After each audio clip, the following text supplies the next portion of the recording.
welcome everyone to the session. So who's going to get us started? How do we want to get this ball rolling from our side? I can start with the presentations. I mean, we will all introduce ourselves, and then I will leave the floor to Stephen. So let's just jump right in.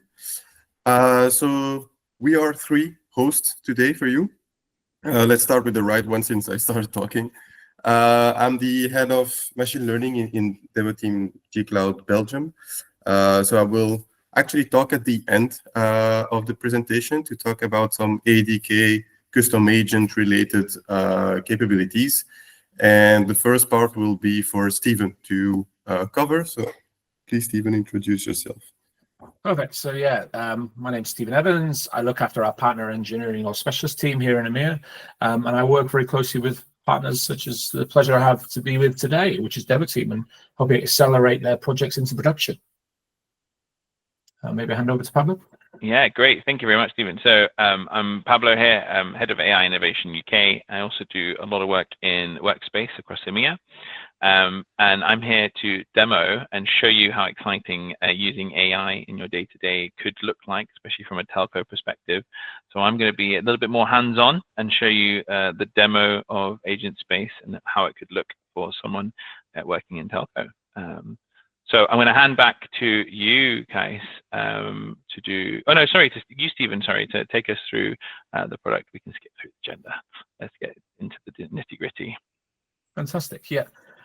So just in terms of, honestly, it's a pleasure to be here today to talk about a subject that I'm passionate about. And that is one of the reasons I joined Google all the way back in 2009. And that's really helping customers make sense of their data and make it useful. I firmly believe, like you'll see today, Agentspace is a tool that I believe is going to help deliver that organizational change that's going to deliver on that sort of vision. Also, this is an industry very close to my heart. So I've been in Google for about 15 years. And during my tenure, one of the roles I had was launching our Pixel phones across EMEA. So working hand in hand with our telcos and so forth across a number of countries and territories. So it seems like going a little bit full circle. So yeah, I'm really excited to be here with you today to talk about this this particular subject. Just in terms of, I think, it's fair to say, if you look at telcos at a broad sense, they're facing a number of challenges. So if you think from increasing capex costs, to build out all these sort of 5G networks, I think there's a stat which is, I think it's about 600 billion, I think telcos have spent on their networks over the period from 22 to 25, a huge amount of investment. And, and it's needed to support the sort of increasing 5G usage. The challenge there, though, is spending a lot of that money is just sort of like table stakes capabilities on sort of position. The other bit, which I think is interesting in terms of the key pressures, is customer sat. Telcos as an industry is a very tough industry, and it has, sadly, one of the lowest NPS scores of any industry. So I think it's around 31 points. And so that's a real challenge. And that's a challenge for telcos where, you've got a very competitive environment. You want to reduce your churn. And also you want to, you've got to, take full advantage of the latest trends in AI and technology and so forth to deliver ultimately, in some instances, hyper-personalized experiences at scale to customers. And then I think the third sort of challenge is around differentiation. Telcos are constantly looking to how do they differentiate their revenue streams? How do they make sure and also drive their ARPU? If you like, the spend per customer, as and they're increasingly looking to sort of like tap into the broader ecosystem there. What does that mean? Let me bring up in terms of, this is also against the backdrop of a number of trends that are both disruptive, but also offer a great opportunity for telcos. So, you've got multimodality, to the sort of innovation that we're seeing around contextual data, AI that just doesn't think about words, but it also understands images, video, sound, and so forth. And this is where there's a huge opportunity in terms of to improve decision-making, more efficient operations, personalized experiences, like I talked about.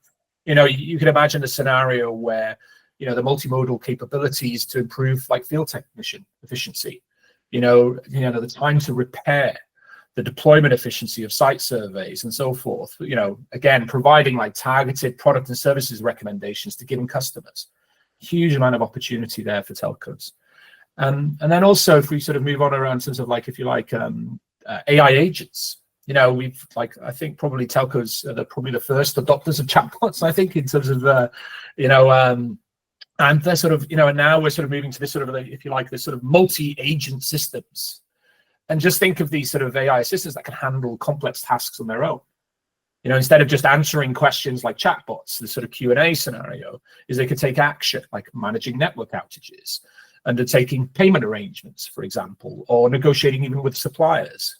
And so, Pablo will provide some good examples of some of those agents and stuff later in the session as well. And then the last point of one of the trends and stuff as well is around customer experience. Ultimately, this is a really interesting bit that I've also worked quite closely around conversational AI as well, is just about how do we make those interactions with customers far more personalized? How do we provide, meeting them where they are rather than trying to drive them to a given site or to handle them or to, to put them into, well, you've asked this question, so we'll put you in this queue and so forth. And so there's a huge opportunity here. And where the goal there ultimately is to provide a customer experience so smooth that they barely notice the technology behind it. And that's a huge area of development as well, offering those sort of like that personalized experience at scale. One bit as well is, we're seeing AI agents, in every industry, huge development. But, if you look at, and they're having real business impact and value in terms of these AI agents. A good example is around Verizon. So Verizon's got about 28,000 customer care agents, and they've got, a personal research agent or research assistant, and that's able to answer 95% of the most complex inquiries. Huge, it's sort of a huge benefit for that particular industry. And so, but we have a number of others as well. That we offer as well, and that we've worked with clients in different telcos. I think for our standpoint it's about choice, because we're committed to an open ecosystem, and we'll have the capabilities where we'll see partners enabling those sort of multi-agent systems. We'll have some kind of work partners will work with customers to build their own agents. We have our own particular agents, and then you can also find ones that have been pre-made or by given partners like Devoteam, and you can sort of bring them into your system. So it's about offering that comprehensive strategy, because the reality agents will be built in a number of different ways.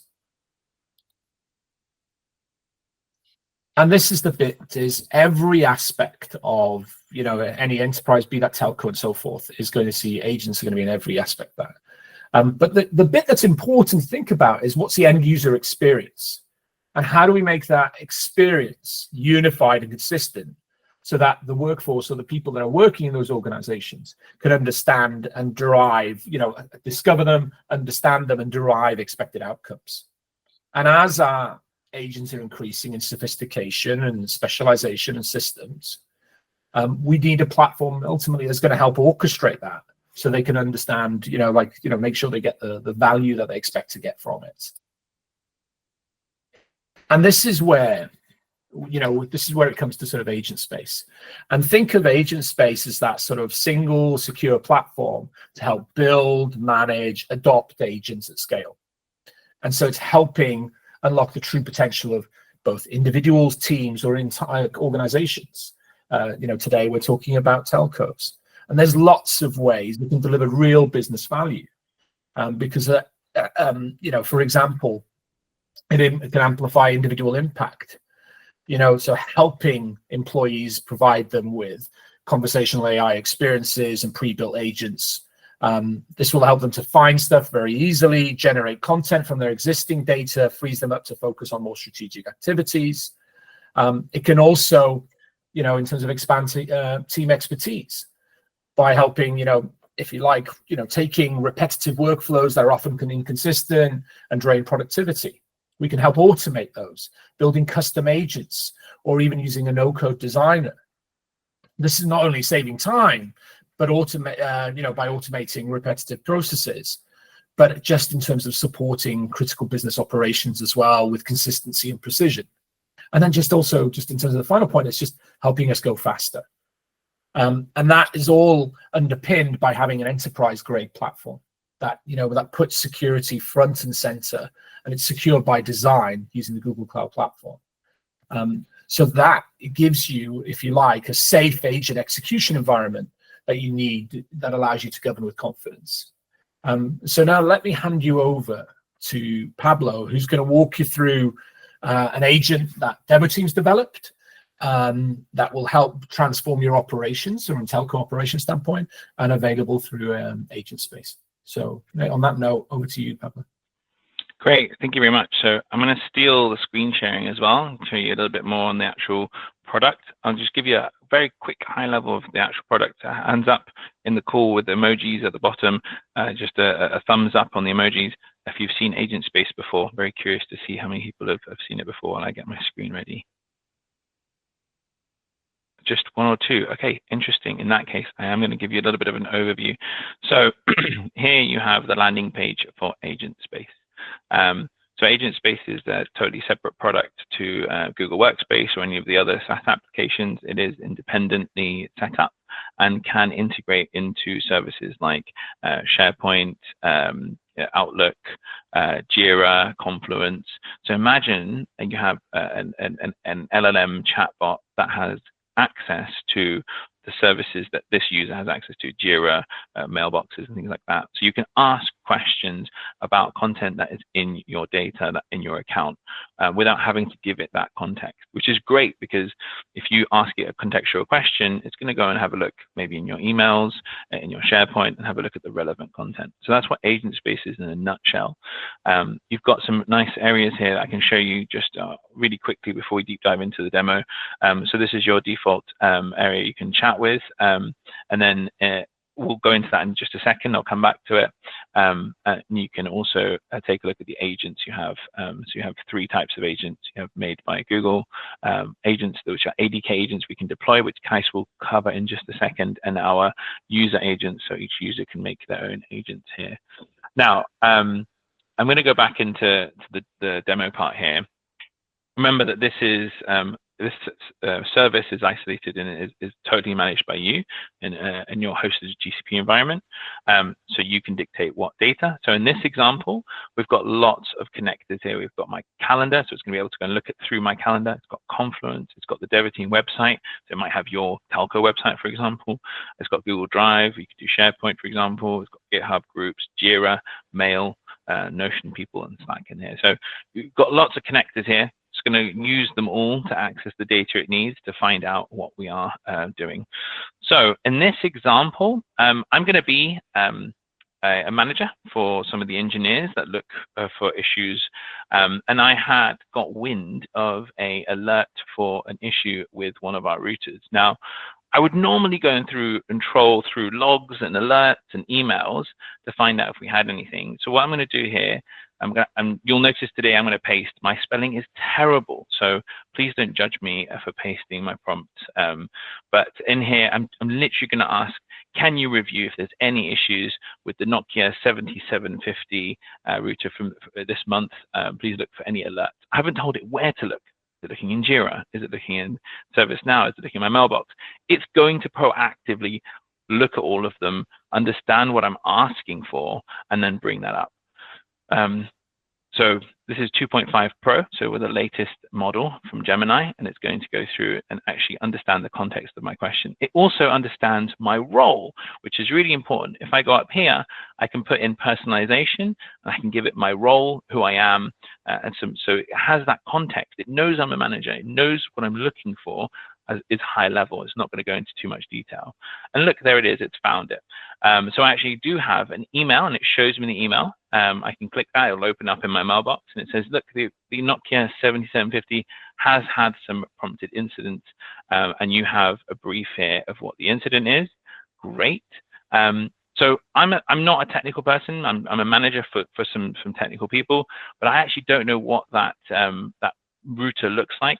I don't know about you guys. I'm a visual person, so I'm going to do this now. Okay, I didn't put this caveat at the beginning of the demo, but I'll tell you now. AI is notoriously different depending on the prompt you put in and how many times you try it. So please bear with me. If this works, great. If it doesn't, I'll try rework it. But this is the glorious caveat of demoing AI. So in here, I'm actually going to ask it to generate a video of the router that we've got in question based on descriptions and the user manual information. We actually have a library of user manuals for this router in our SharePoint or Drive. And then also point at the port that I should connect to on the terminal of the router. And then make it clear, make someone point to that port. And I can get a description of that router. Now, this takes a few minutes, so I will kind of explain a few more things while this is being generated. But what you have to remember here is it's going through all of these as grounding. So all of the information I have access to in Drive, all the information I have access to in Confluence, to understand what that router looks like, what I might be interested in, all of that stuff. It's not using public knowledge, it's using my business knowledge to do any generation of content, images, or videos, which is actually quite impressive. Looks like it's actually done that pretty quickly. So let's take a look at that video. And in the meantime, I'm going to grab my next bit to get ready. Good. Oh, it's taking a bit longer than I thought. Come on, show it to me. To be fair, I am asking it for quite a lot in a very short period of time. If it doesn't, I'll show you one I made earlier, no issues. I also don't want to waste too much time on that.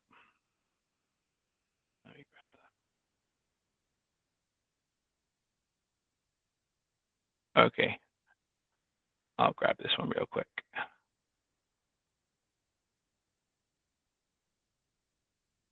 All right, so what it should show you would look like this.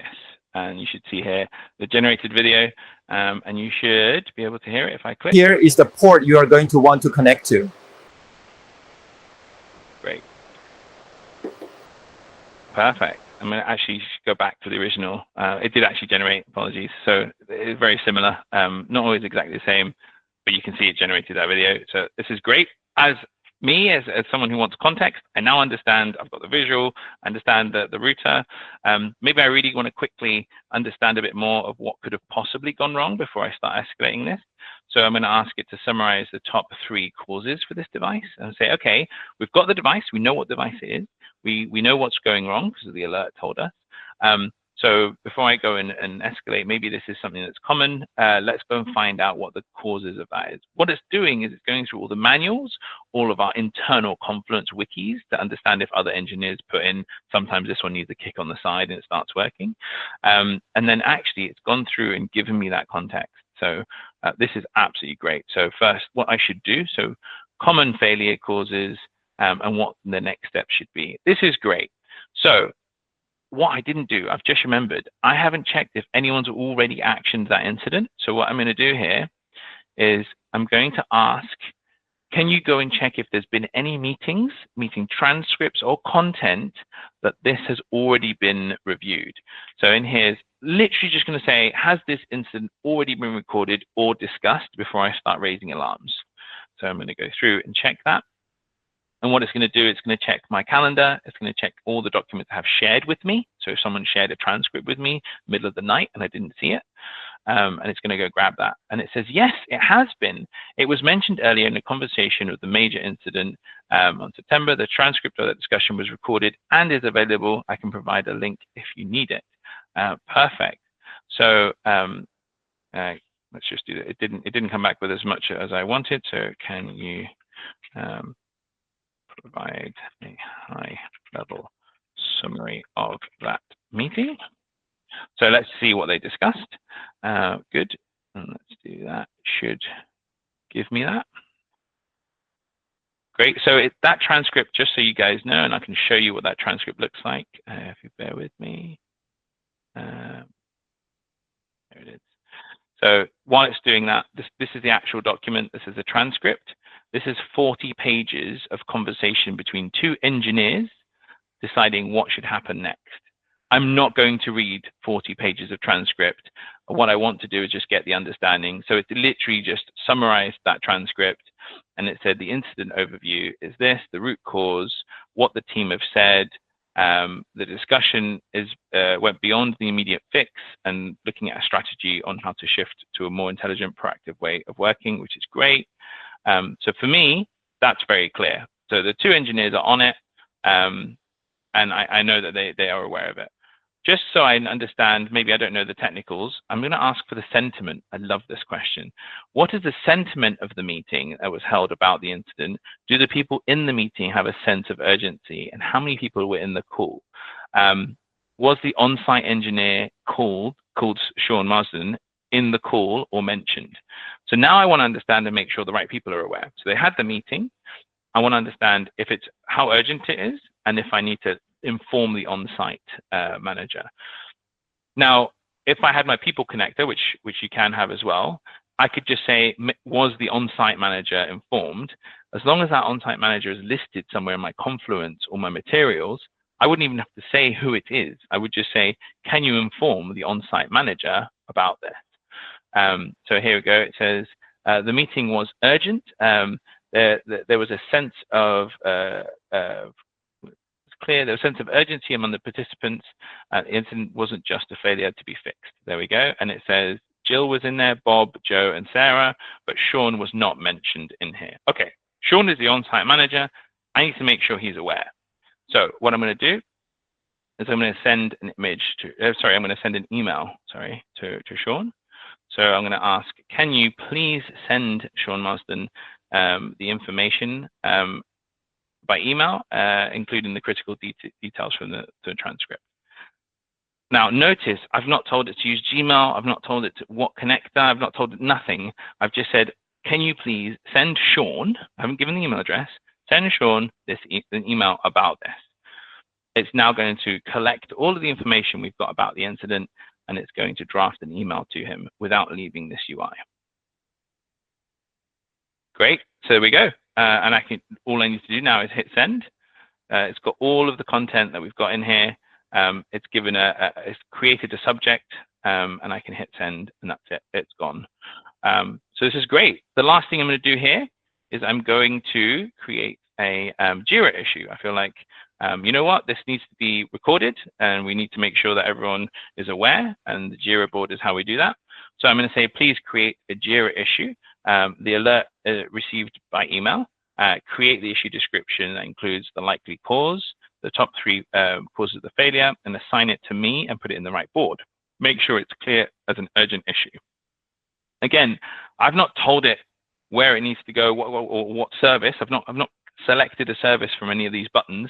I've just said I need a Jira issue. Create it and put it in the right place in Jira. And it's gone ahead and digested all the content we've just had, and it's going to create that in Jira straight from here. There we go. So it's got my my title is urgent, high packet loss. It's put it in as a bug and high priority, and I can just hit go, and it will put that into Jira on my behalf.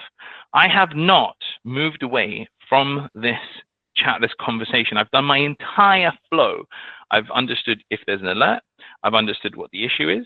I've understood what other conversations have been had about this issue, and then I've actioned the issue straight from here.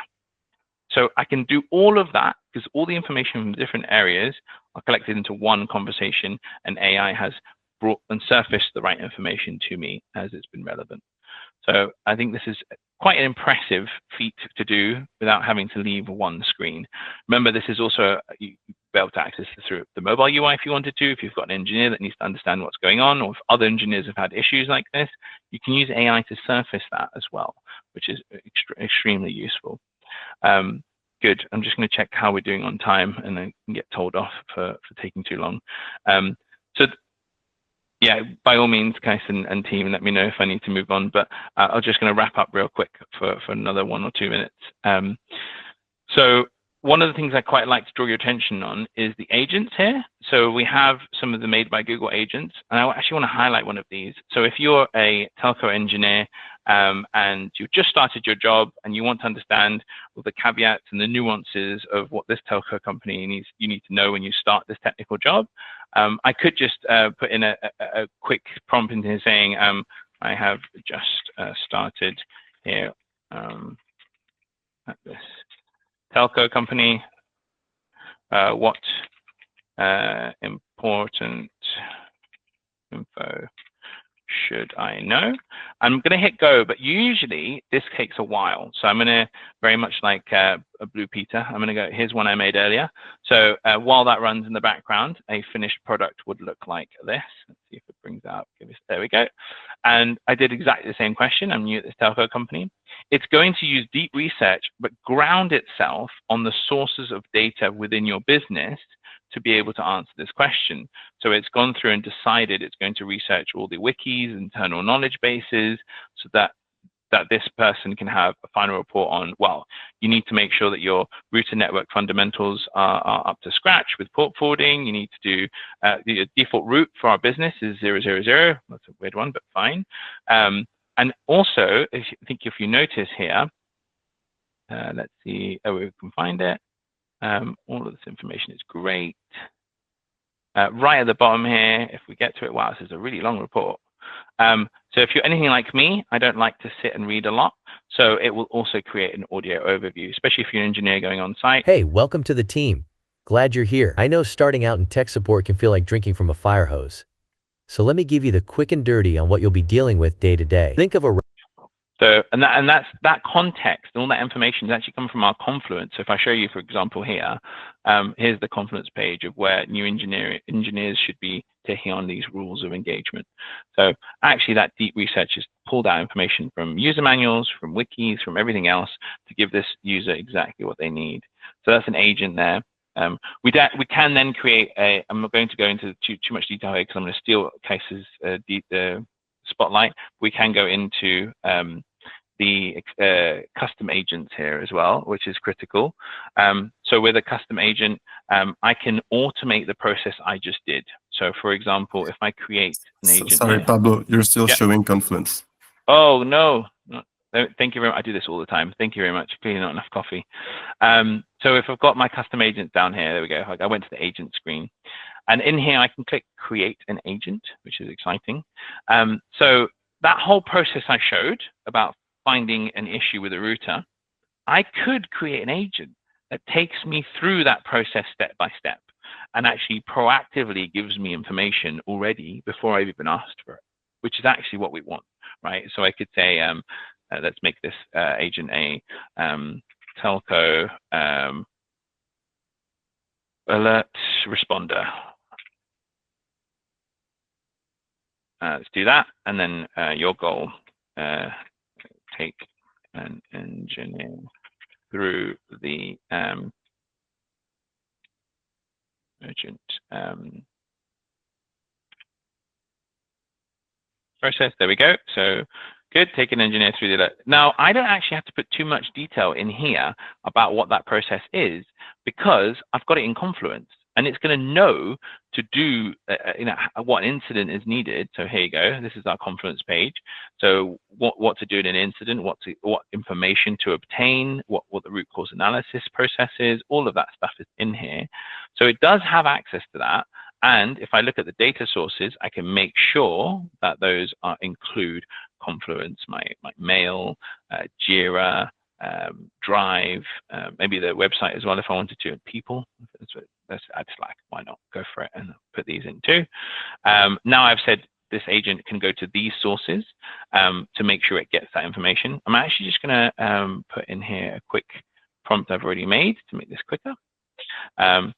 So you're going to, your primary function is to proactively monitor the mailbox, new devices, make sure that any alerts are surfaced, get comprehensive analysis, and help find the root cause.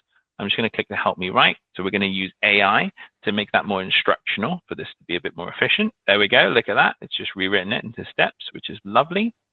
And I can say in here, starter prompt will be, look, in fact, you know what? Let's do this. Oops. I'll put in the prompt I did before. So look for issues. Maybe I'm a Nokia engineer, for example. I look for issues with Nokia this past month, and I can hit save. Now I've got an agent that's going to proactively, so let me just go back to agents. I'll show you where it is. Now it's down here. Show me more. I've got a telco alert respond agent, so I can click that. It will open up and it will say, well, here's my initial prompt. That's great. Let's do that. And it should surface the same information we had before, but it should be more proactive this time. So it knows what we're doing. It knows the context of why I'm looking for these alerts, and it will advise me on the next step. Eventually, promise.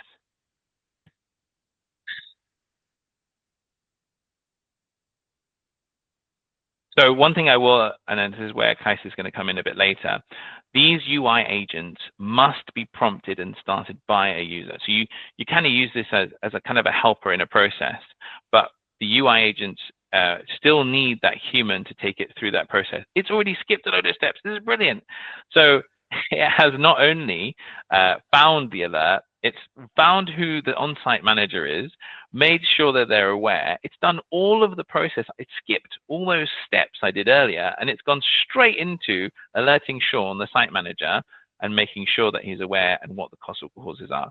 So that agent just, not only did we improve the process by having all the information, ready for us by AI, but by adding the agent, it's done the whole process for us, and it's gone straight to, you need to inform that site manager. Great. I'm going to pause right there. I think we can quickly move on. So thank you very much for the demo, and I'll move on to Kais, who's going to give more context as to what you could do in the next step in terms of ADK agents, which is a bit more on the agentic side, proactive agents. So I'll stop sharing. Thank you, Pablo. So I think we all agree that this single pane of glass that we've just witnessed is quite convenient on the day-to-day life. You don't need to jump from multiple tabs all around on your computer, get lost between your different browsers, pages opened everywhere. So, I mean, it is definitely a lifesaver, a time saver, and this is really what it is used for. Now, I hope that without having that fancy of a demo on my side, I will be able to convince you that there is still a next step to take here to, make it even more efficient, maybe more convenient for your users down the line, because they won't even have to go into that UI and start typing prompts. And it's not just about typing the prompts by itself and reducing a little bit more time taken by your engineers in this case to find out root causes, who to communicate it to. But it's also, as Pablo mentioned, with AI, you have also the one of the main issues that we're also tackling with our change management tracks, which is how to prompt effectively. Depending on how you're prompting, you will end up with different results. If you're thinking about really enterprise level scale, you will have a lot of people using Agentspace. That means that you will have a lot of discrepancies in the prompts that are being used, and most likely a difference in the experience and the outcomes that they will get. Having that kind of automated or pro-code approach, which here we see it's no-code approach, will make sure that you have a standardized way of having your prompts. And the end user will just have to ask for a question, and every inner step will be automated and taken care of by that agentic model in the background. This is already partly solved with what Pablo showed last with the custom agent, but as you can see, it's still something that's in the hands of the end users, so they have the responsibility of creating this. Now, we're moving back towards the engineers, the backend services, let's say, to take that into account. So what we have just seen is Agentspace is connected to, we see here ServiceNow and Confluence. Sure, Pablo showed a lot more sources, even some actions to send emails, for example. But we do still need that reactive approach, that I want to search for the information approach from the end users. And so you have to ask, well, here the router has another name, doesn't really matter in the example I provide. but you have to, at some point in your day, go into Agentspace and ask for whatever information you need to find out. That's where there can be a leap into more proactive approach, where you delegate all that search as well to a custom agent. So here, and I hope I'm not just saying this to say Agentspace is nice, but it's not useful because we can do more. I hope that by the end of this presentation, you will actually be able to identify when to use one or the other. So here, let's imagine that you want to analyze, well, you want your agent to be able to analyze and proactively find out whenever there is a pattern, problematic pattern in your network, predict an outage, or would it be exactly the same use case that Pablo mentioned before, and be able to alert people. Alerting people could be through a Gmail action, sending an email, could be sending a message to Slack or to Teams, whatever you can think of. It can also create a ticket in ServiceNow or in Jira, for example. So that's really the difference between the first reactive Q&A kind of approach and here the automated background running proactive approach. Now, how can we do that?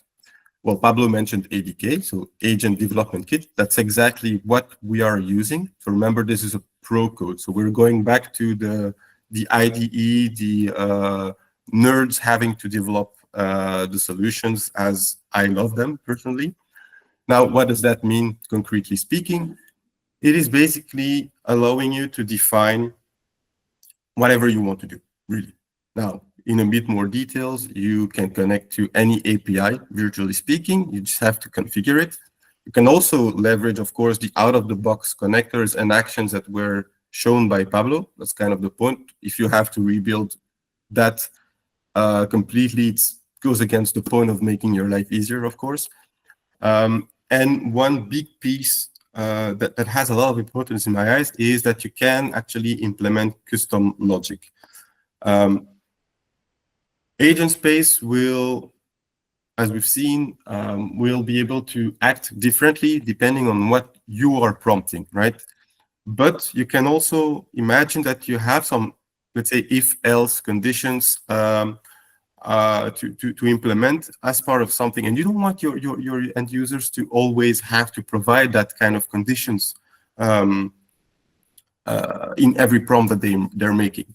So here you could have some multi-step reasoning. You can have a lot of complex logic in place that you can implement, deciding what route to take, really. So it's not just a sequential approach that you're going to take. It's really a more holistic, complete approach that you empower the agent to leverage.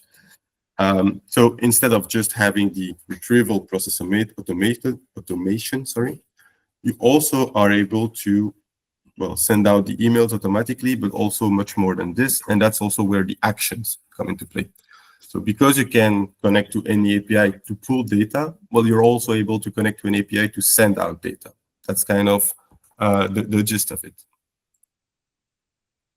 Now, when here in this use case, I was mentioning the monitoring of the network systems to find out, predict outages, that I probably didn't make it very clear, but that was the business need that we saw here in the first slide. So what do we need to do, and why in this specific example doesn't the Agentspace with out-of-the-box offering provide enough capability? Well, to monitor telemetry data, you need to have some kind of connection to your network API, whatever you need to access that telemetry information, which unfortunately doesn't exist as an out-of-the-box connector yet, at the very least. Now, as mentioned with ADK, you can do whatever you want, virtually speaking, so you can connect to that API. You just need to handle that yourself. In terms of more complex reasoning, conditioning, you want to correlate some incident patterns to see, okay, if we are above a specific threshold and we are in a given situation, and perhaps we have seen something similar happen in the past, then what do we do? What is the next step in line? Do we want to propose a draft solution of that incident or just warn people. That's kind of complex logic that you cannot do with out of the box, because that's basically mainly for search, except indeed, I will show that talk about it in a second, except for like sending out emails and all that. There are some capabilities not mainly built for searching, but that's mainly the approach that's being taken by Agentspace. So in ADK, you can build that yourself. It's just a old code approach that we all like. Now we want to create a ticket. I was mentioning Jira ticket, ServiceNow ticket. For example, you want to create a P3, a P2, P1 ticket in your ticketing, your support ticketing system. Well, there are, as I said, some capabilities in Agentspace to do that. For example, there is a preview capability of creating and editing a ServiceNow ticket. So in this particular instance, for this example, yes, that would be fine. Would you be in another situation? You might not have the action available yet. So you need to have a way to integrate into any potential system you want, which ADK lets you do. And that's probably, the last one is probably the most important one in my opinion. And that's also something that Pablo mentioned. If you want to have something running autonomously in the background 24/7, well, you don't want an end user facing application that will wait for an end user to ask a question. So that's also mainly where you see, okay, I need to go for an ADK solution here, because I need something that I don't want to think about. I just want to have the information, have a warning whenever something requires my attention, but I want to spend time on it every day to ask, is there something that I should do for this? But that is also something that ADK would let you leverage. Now, from a process perspective, we want to go from a reactive approach to a proactive approach, right? So that monitoring piece of work will be something that happens at all times. I did not mention this specific name, but it's very important in ADK. It's the tool. The tool is basically a piece of code that is going to connect to something, to perform an action, to read. It's basically a piece of code, a function. And so here in this example, we can think of having a telemetry reader tool that will be every 10 minutes, every 30 seconds, I don't know, the frequency to be defined, of course, depending on the use case, will read your network telemetry data and detect, for example, if a packet loss on a key router has been slowly increasing over an hour, and then you can see maybe there is a problem if it has been consistently increasing. Then second step, that's the condition, the complex conditioning that we want to apply here. If we are observing this, then we are going to try and correlate that with historical incident data.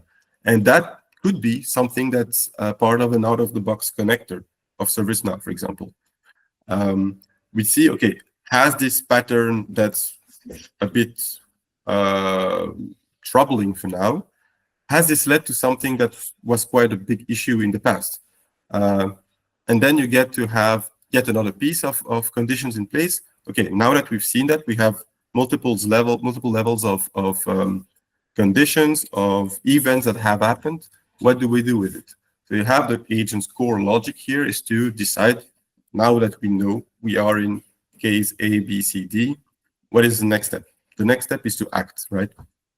And that would be, for example, to create a pre-populated ticket in ServiceNow and push that on ServiceNow.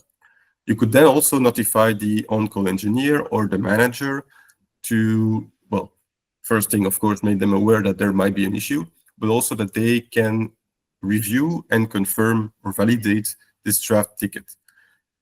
I think it's also in that kind of scenario very important to leave the end action, the decision at the end of the day to a user. You don't want your agent to overcrowd your ticketing system, but you do want to avoid having to research and perform all the conditioning steps beforehand, so that you can come, look at the ticket.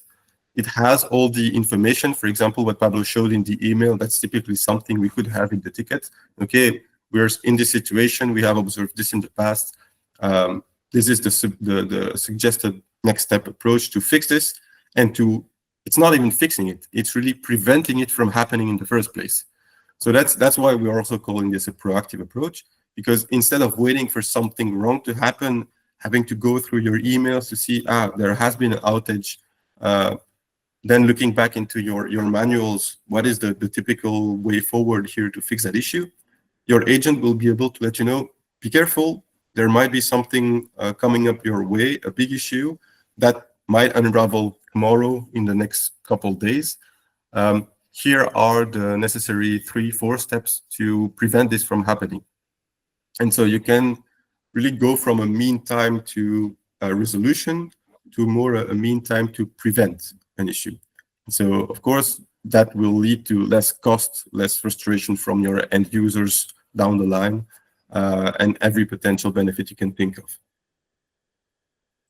Finally, I would like to show this slide. I think this is the one that I think makes the most sense for you at this stage, is to really understand when to use one or the other. I did put a lot of sprinkles on top of ADK. It's really great.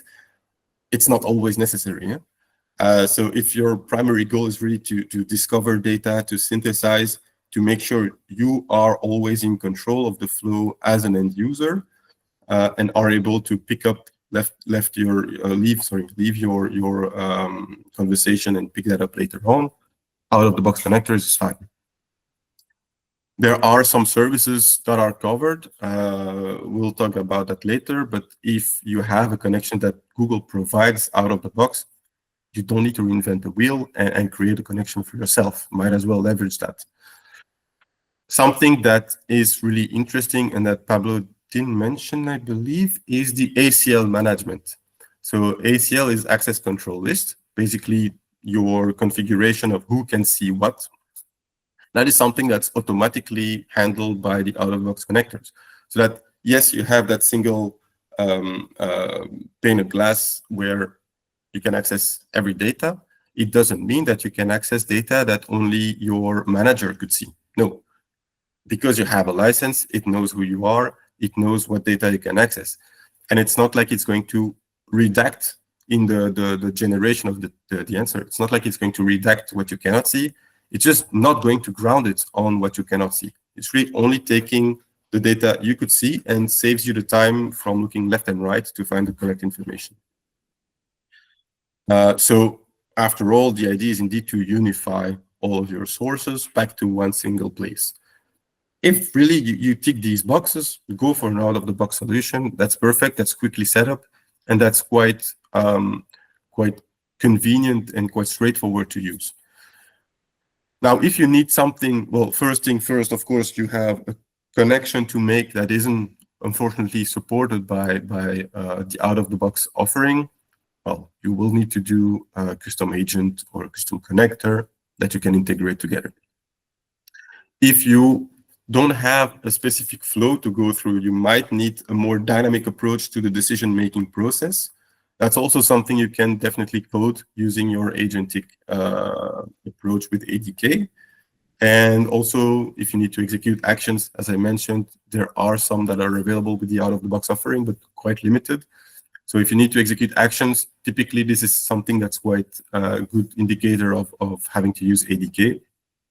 And of course, having something that needs to run in the background that you don't need to look at and care about, that is definitely a good use case then for ADK.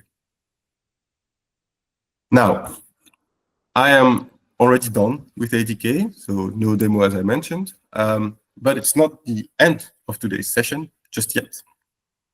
I just want to let you know that we have a discovery workshop for Agentspace that is planned. So basically, how it works here is that you will all receive an email after this event has concluded with some additional information about the workshop, what it will be. Quick heads up. Basically, it's a 30 minutes pre-sales call with an expert on Agentspace and a salesperson to discuss how Agentspace might fit your own company specific needs. So we showed you a lot of great things today, but then we can have a more dedicated session with each of you to see how that would actually apply to your use cases or to your company. So this is not automatic, that planning of the session. So if you are interested, please answer to the email you will receive, and then we can kick things off with this this workshop. Last but not least, it's, I mentioned the change management approach. How do we make sure that your users will actually adopt the solution? At the end of the day, it's a new tool.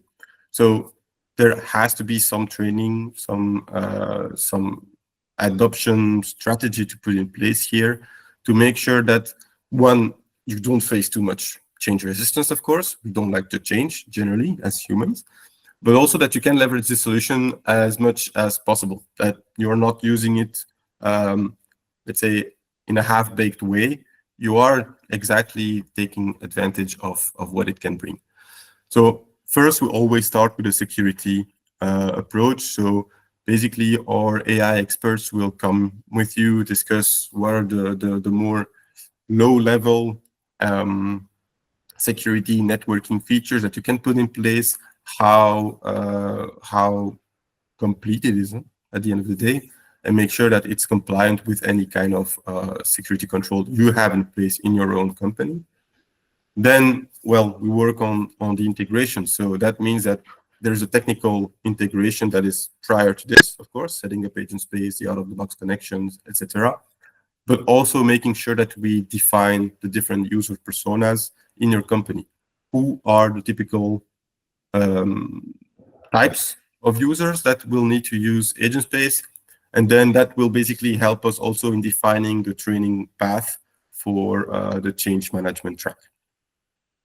Then we have the main part, in my opinion, which is, well, the adoption piece. So the idea there is to have a set of workshops with your end users, a set of training sessions, ask me anything sessions also. We have open conversations, for example, will it be through Slack or Google Groups, what have you. We adapt to make sure that any question is answered as soon as possible, and there is no wrong a priori for the solution. And finally, of course, we want to look at what was gained from this, of course. It's good to have a new tool, but if you just pay for a new tool, put that in the hands of the people, and don't look at it anymore, you're not really sure what the investment is about and was it actually worth it. So the idea here is, of course, to illustrate a little bit the return on investment and make sure that, well, your users are actually benefiting from this. This is also something that we have a feedback form that we send initially to then be able to compare how much time did I take per day to research for information before having Agentspace, after having Agentspace, with the training on how to use it. So really, we try to have a data-driven approach here to make sure that it's not just based on subjective feelings that, okay, this is a great UI, so this must be great. No, we want to look at the numbers, right? And so this is how we can then help your company as an enterprise level company adopt this tool and make sure you benefit from it. We only have 2 minutes left. I'm sorry. But is there any question? Well, no, before we go to questions, I want to summarize, guys, because I want to understand the whole flow of the session. I want to make sure everyone's on the same page here, Sure. because there's a lot to digest here, right? So let's take a massive step back. So we've got Agentspace, which is our connective AI. So you've got what we call out-of-the-box connectors into Agentspace for your Jira, Confluence, SharePoint, Google Drive, all of that context. So imagine like a Gemini AI that has context to everything that you have access to. So it has ACL, so it only accesses what you can access, the prompter can access, and can help you digest surface information much quicker. So that's Agentspace out of the box. Then you can go into creating your own UI agent. So if you've ever used a Gemini, it's like a gem. If you ever use ChatGPT, it's like an agent. And in that scenario, you can just make that process a bit automated and give that agent some instructions. You know, go to Confluence for my expense policy, go and have a look at the directory for what role people have, then you can make that automated in Agentspace. But once you have, the problem with this is that you can outgrow this a little bit depending on how much you want to automate.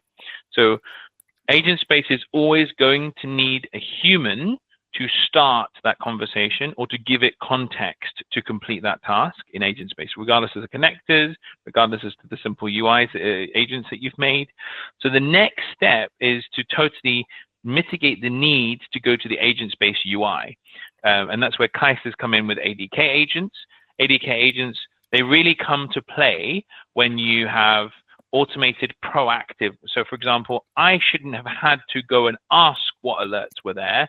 The ADK agent that Kais would propose would ping me. It'll ping me on chat or Slack or Teams, and it will say, hey, there's an alert, do something about it. In fact, you know what? I've already done something about it for you. Here's the failure, here's the summary. The site manager doesn't know about it. It's done all of those things proactively. So imagine that you only need the person behind the computer to understand what's going on to do proactive knowledge-based tasks. The agent has done all of that process for you. So that's where we go into ADK. ADK is really good for like competitor analysis, you know, doing regular checks, being proactive, doing things without the user asking them to do them, if that makes sense. So I think that's the key part here, the evolution of using AI. Kais, did I do it justice? Is that kind of where you were going? Exactly. Okay. Thank you, Pablo. But yes, questions are good. We're actually over time now. Apologies, but we'll just hang around for another minute and then close up. If there's any burning questions, we'll take one or two. I think we either explained it very well or we've totally overblown everyone's mind here.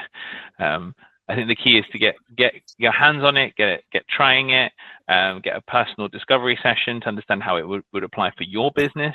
So do reach out. If you're not sure, just reach out. We can just do very much a targeted and where Agentspace would work or ADKs would work for your business. It's a very personal product according to your business, so definitely reach out. Excellent. Are we good to close up? Any last words? No, thank you very much for the opportunity. And like Pablo said, reach out if you've got any questions. We're here to help. Perfect. Thank you, Thank you very everyone. much. Bye. Thank you. Bye. Bye. Thanks. Bye.